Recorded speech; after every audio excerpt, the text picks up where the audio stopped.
Muy bien, continuando la clase anterior, vamos a ver cuáles son las fases de la mitosis, ¿sí? Porque la mitosis a la vez se subdivide en 4 fases, que son la profase, la metafase, la anafase y la telofase, ¿sí?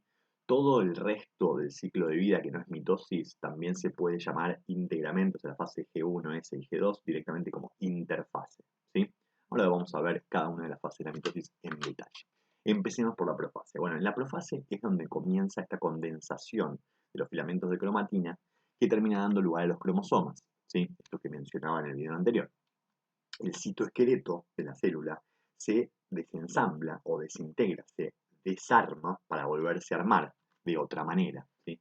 Que justamente esta que tiene que ver con el uso mitótico. El uso mitótico va a ser la reconfiguración de los microtúbulos del citoesqueleto para llevarse a ambos extremos, a ambos polos, a las cromátides hermanas correspondientes. En el caso de células animales, se forma entre los centríolos, ¿sí? Y digo células animales porque recordemos que las vegetales no tienen centríolos. Y a la vez, la membrana nuclear se empieza a fragmentar y a desaparecer, ¿sí?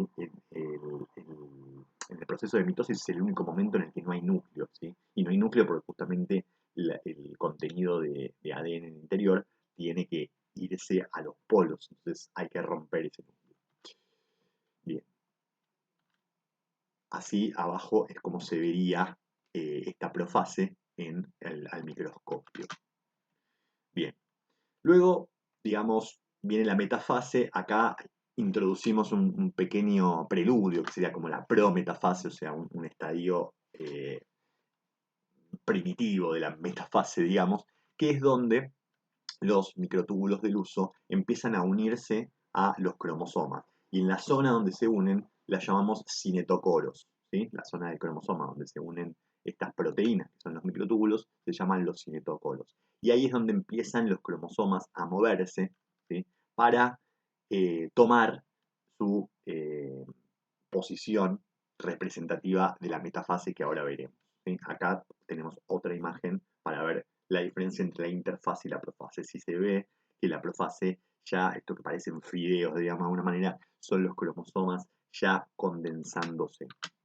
En la metafase, la característica particular que hay que resaltar es que los cromosomas ya están alineados en el plano medio de la célula, lo que se llama como el ecuador de la célula. Empiezan a alinearse todos de esta manera, ¿sí?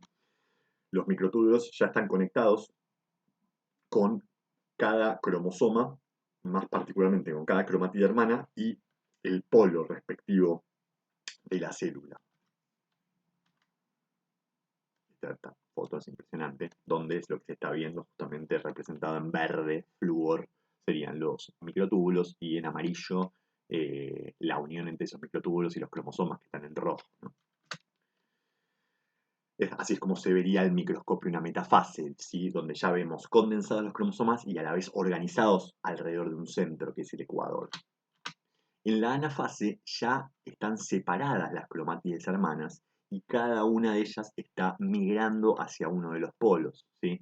Fíjense que tiene esta forma, así como en forma de B corta, porque justamente están siendo arrastrados desde el centro de la cromatida hermana. Por eso quedan retrasadas, digamos, estas dos patitas dando esta forma de B. Pero ya la X, digamos, se rompió, porque cada uno de las cromátides hermanas está migrando a un polo diferente.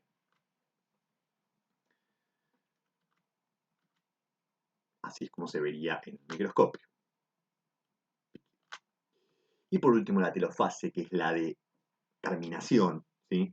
Ya los cromosomas están en los polos, se empiezan a formar nuevamente las envolturas nucleares, los nuevos núcleos, y en simultáneo también se está terminando de romper el citoplasma y dividiéndolo en dos, en esta parte que llamamos citocinesis, para que finalmente queden dos células hijas, ¿sí?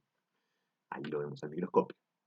En plantas hay alguna que otra ligera diferencia que estaría bueno mencionar. La división celular ocurre en lugares específicos llamados meristemas, ¿sí? Y durante la telofase se produce una placa celular en el centro de la célula que va a ser la que termine dividiendo el citoplasma en dos partes iguales, ¿sí? Acá es donde vemos la formación de la placa celular que termina dando lugar a la citocinesis. Y acá vemos también un ejemplo al microscopio de cómo se forma la placa celular y los núcleos de las dos células, digamos, hijas.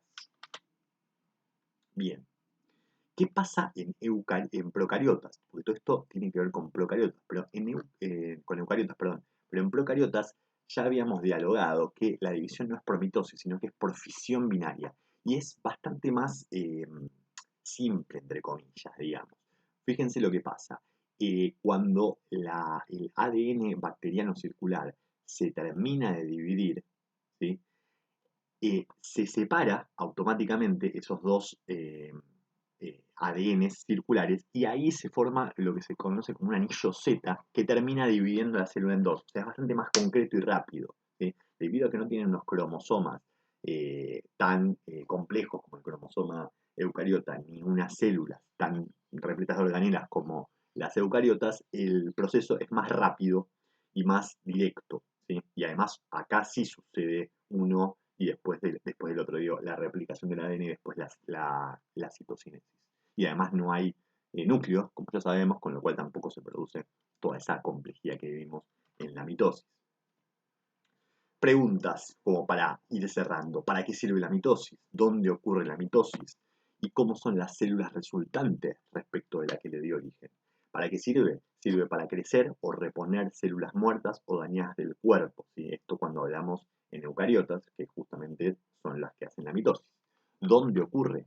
En animales en casi todo el cuerpo y en vegetales en los meristemas, ¿sí?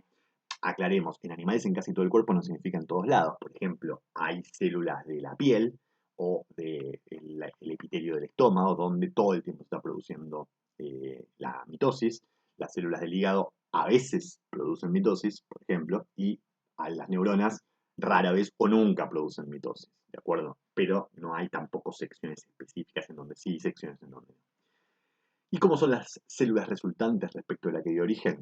Son iguales, y esto lo tenemos que retener, son iguales en todo sentido, ¿de acuerdo? Esto es importante sobre todo para cuando tengamos que establecer un contraste con la meiosis. Muchas gracias.